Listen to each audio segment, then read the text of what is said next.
हमेशा लॉक रह सकता है घुटना अगर मेनिस्कस टियर टूट के इस तरह से लॉक हो जाए तो bucket and tear locked position में पड़ा रहे। सो जिंदगी भर ही लॉक रहेगा जब तक मैं इसको ठीक नहीं करूँगा।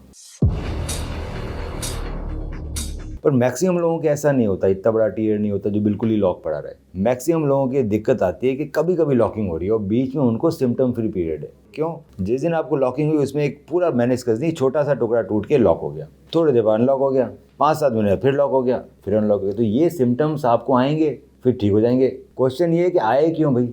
मेनिस्कस नॉर्मल होगा तो एक बार भी नहीं आएगा ना बेटा। और जितनी बार सिम्टम आ रहे हैं उतना तुम्हारा मेनिस्कस और खराब हो रहा है। It is getting converted from repairable to non repairable. कि आप ज़्यादा उसको तोड़ के नहीं लाओगे तो मैं रिपेयर कर पाऊंगा, आप ज़्यादा घिस के ले आओ तो काट के निकालना पड़ेगा। अगर मैंने इसका काट के निकाल दिया, मालूम पड़ा 10 बार लॉक अनलॉक हो गया, एक तो इसने ऊपर कार्टिलेज घिस दिया मेनिस्कस ने, दूसरा मेनिस्कस जो सब्सटेंस है वो खराब हो गया, रिपेयरेबल नहीं रहा। तो रिपेयर के बजाय डॉक्टर काट देगा उसको, काटेगा तो फ्यूचर में नी रिप्लेसमेंट कराना पड़ेगा क्योंकि शॉकर चला गया। सो अगर एक बार भी सिम्टम आएगा मेरे घुटने के अंदर नी लॉकिंग का तो मैं अच्छी जगह से एमआरआई कराऊंगा और मुझे वहाँ दिख गया है मेनिस्कस फटा हुआ है तो जैसे कि चमड़ी फटी हुई होती है लोग टाँके लगवाते हैं, मैं चुपचाप टाँके लगवा लूंगा क्योंकि वो अपना आप तो हील नहीं होने वाला बेटा। और आपके साथ तो बहुत बड़े सिम्टम्स आ गए। और मेनिस्कस की सर्जरी को मैं सर्जरी मानता नहीं, टाँके लगाना है। ये फटा हुआ दिख रहा है आपको, टाँका ही तो लगाया। कौन सा मैंने बोन काट दी, कौन से मैंने स्क्रू डाल दिए, पर ये टाँका मुझे है ना घुटने के अंदर लगाना है और वो भी बिना चीरा दिए। इसीलिए मुझे चाहता हूँ कि जब मैं टाँका लगाऊँ तो जो थोड़ा बहुत भी दर्द हो ना उसमें आदमी हाथ पाँव हिलाए नहीं अपने, इसीलिए कमर में सुई दी जाती है,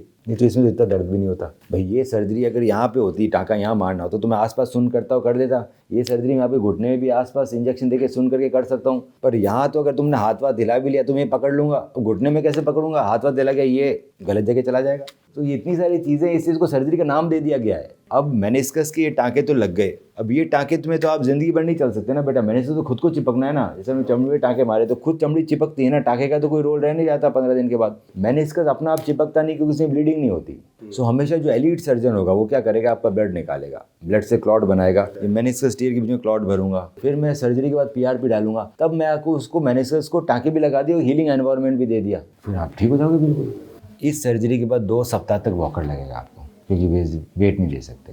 कोई भी सर्जरी होती है इतना टाइम लगता है कि आपको हमें ना 1.5 महीने बाद ट्रेनिंग चालू करा देंगे, 1.5-2 महीने बाद, जिसके अंदर आपकी ड्रिल्स आएगी रेसलिंग की। अब इंटीग्रेटेड सेंटर होने का ये फ़ायदा है कि जो मैंने सर्जरी करी उसके बाद एक्सरसाइजेस के लिए फिजियोथेरेपिस्ट भी हमारे पास हैं जो एक्सपर्ट हैं और मेरे पास जिम एरिया भी है। तो आपको यहाँ बोला के हम आपको हाई एंड एक्सरसाइज करेंगे तभी आप गेम पे जा पाओगे, नहीं तो वापस इंजरी हो जाएगी आपको। अगर किसी सर्जन के पास खुद का रिहेबिलिटेशन सेंटर नहीं हो तो वो दूसरे फिजियोथेरेपिस्ट पे रिलाई करता है, वो कैसा कर रहे हैं नहीं कर रहे हैं वी डोंट नो। सो यहाँ पर एक्सरसाइजेज मेरे से लोग सर्जरी दूसरे लोगों से कराने के बाद भी आते हैं because we are good in. हम इसको ऑनलाइन कराएंगे बच्चे को गोवा से। मैं चाहता हूँ कि 3 महीने बाद 2-3 बार आ जाए हमारे पास, महीने में 1 बार। तो एडवांस रिहैब आपको कहीं नहीं मिलेगा, या तो मैं आपको बॉम्बे में कोई सेंटर बता दूंगा वहाँ चले जाओ। आपको एडवांस रिहैब के लिए आपको महीने में 1 बार जाना पड़ेगा, ज़्यादा बार नहीं, और वो भी 3 महीने बाद हम चालू कराएंगे। 3 महीने 6 महीने में तैयार हो जाओगे।